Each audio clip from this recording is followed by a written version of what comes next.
Yes, you're right. This is a legendary Klein Attitude Race dated back to 1996. When I received it, it was in quite bad condition, so the owner wants me to give it a new paint job. The same as before the Sunburst, but without all the dents, scratches and corrosion. And I'm gonna do it with aerosols. So yeah, the paint is gone. Let's start.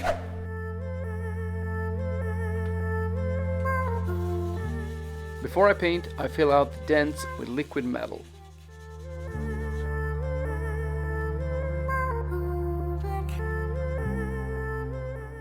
It's a two-component system, so before I apply it, I mix it with a hardener.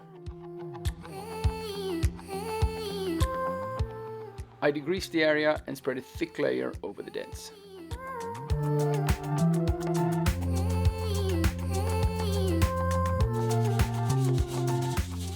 I sand it down with a 180 grit sandpaper to get rid of all the excess. I switch to finer grits and even out so it aligns with the tubes.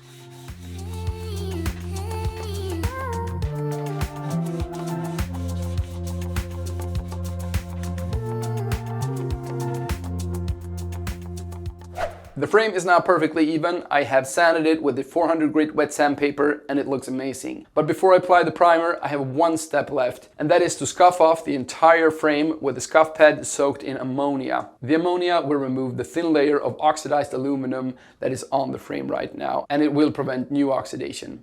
And why is this important? Well, aluminum is known for being hard to get the paint to adhere to, and the reason for that is this nano-thin layer of oxidation that appears the second that the raw aluminum meets the air.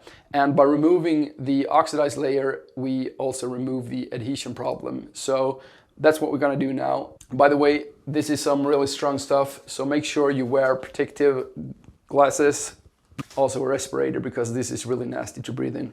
So yeah, let's get going. I feel like I'm losing my mind.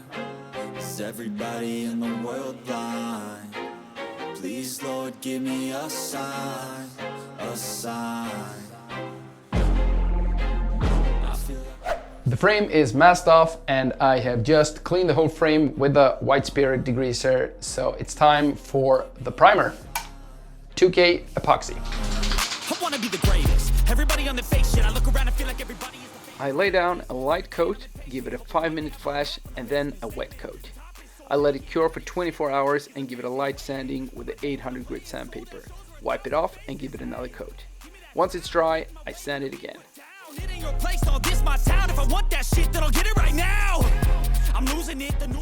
The primer is dry and sanded, but we're not done with the base prep just yet. The frame still has some scratches and uneven places that will not be solved by the paint.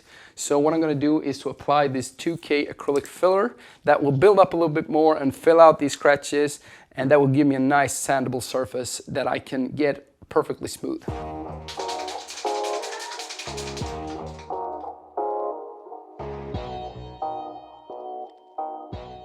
I apply a few layers with 10 minutes flash time in between. I let it dry for at least 5 hours before I sand it perfectly smooth.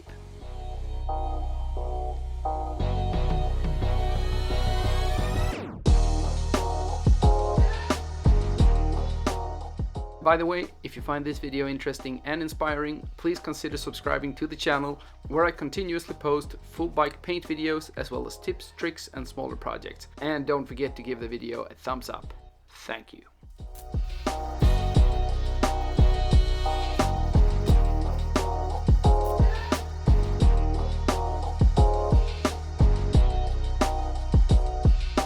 The filler is sanded and it looks absolutely great. It's perfectly smooth and you can no longer see where the dents was or what I've filled out. So it's time to lay down the colors.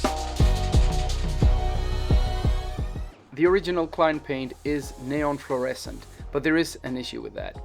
No matter what clear coat and how well you take care of the bike, the fluorescent colors will fade over time.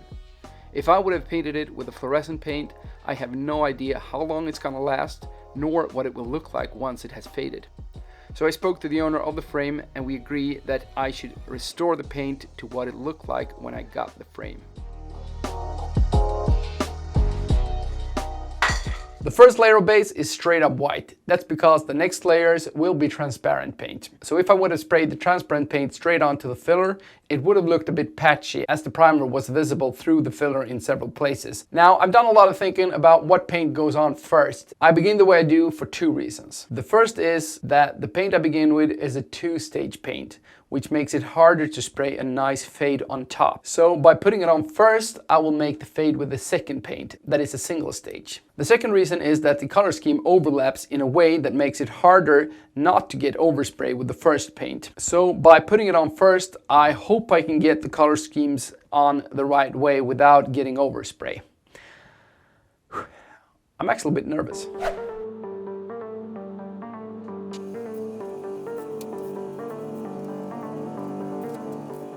This is where I set the whole color scheme, so I carefully spray the paint on all areas I want orange. The first stage is a very lightly pigmented base with a pearl shimmer to it. I lay it down in several thin coats with a short flash time in between. I turn the frame around and continue.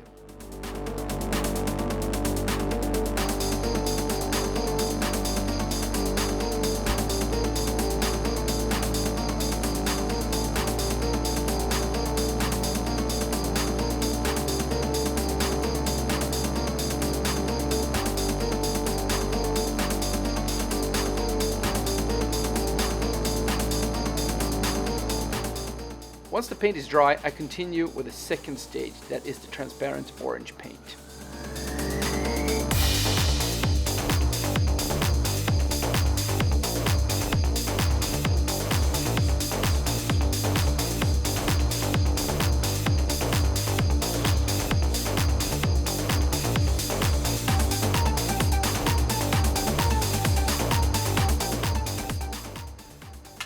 Yes, one down, one to go. Next up, saffron yellow metallic from Porsche.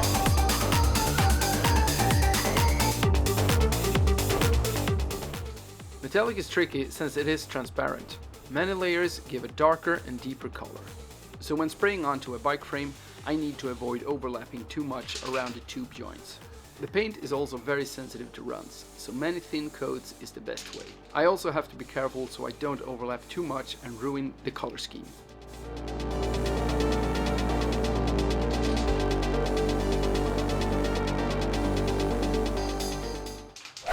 My two base coats are down and it was quite tricky to get a nice fade with the aerosol cans, but I'm happy with the results. As you can see, I brought out my airbrushes because it's time for the logos, and I'm gonna use an automotive paint. It's RAL 9005 Jet Black that I have thinned out to use in the airbrush. The frame is masked up and ready to go.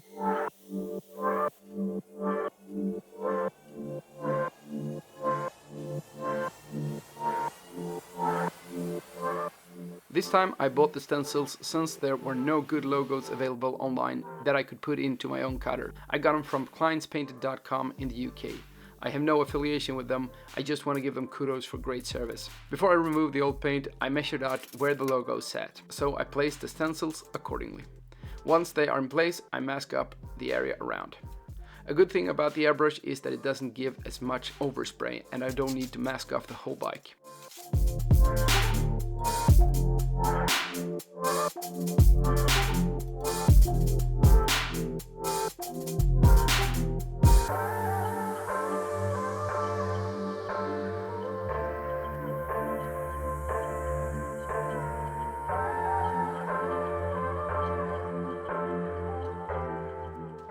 Painting logos and graphics is always exciting as you only have one shot and there's so much that can go wrong. But this looks great. We're not done yet. To get a really nice finish, I will lay down a 2K gloss clear coat that will give a great looking finish and it will protect it from sun, rain and dirt.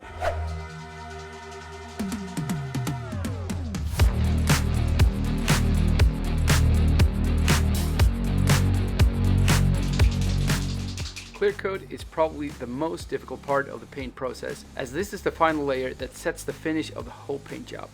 Small mistakes will be devastating, and since the clear coat is completely transparent, missing out on certain areas is easily done.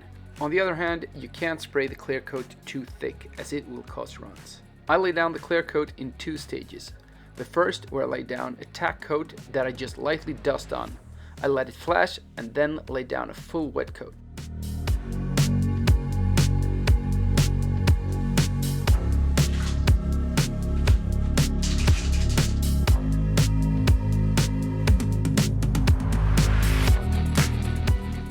I let it cure for 24 hours and sand it to remove uneven surfaces and to increase the adhesion with the second stage.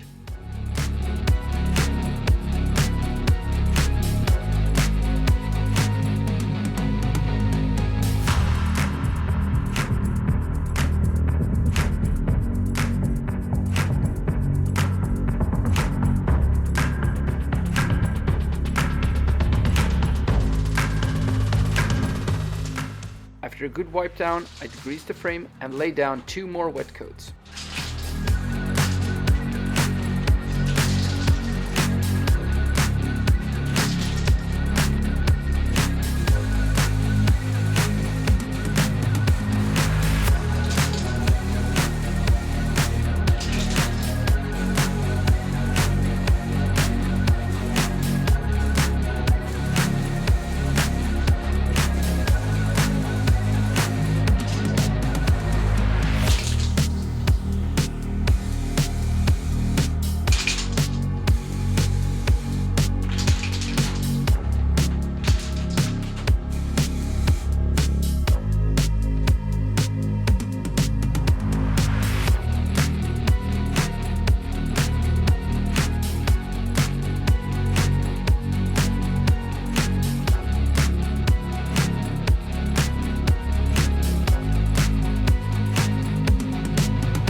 After some final touches, the frame is complete and I pair it with the paste fork that I restored as well. You can find links to most of the stuff and tools I use in the description below, so make sure you check it out. This was a fun but very difficult project. It was really hard to get a sharp fade, but I'm happy about the result given it was the aerosol cans. The clear coat turned out great without any major flaws or orange peel.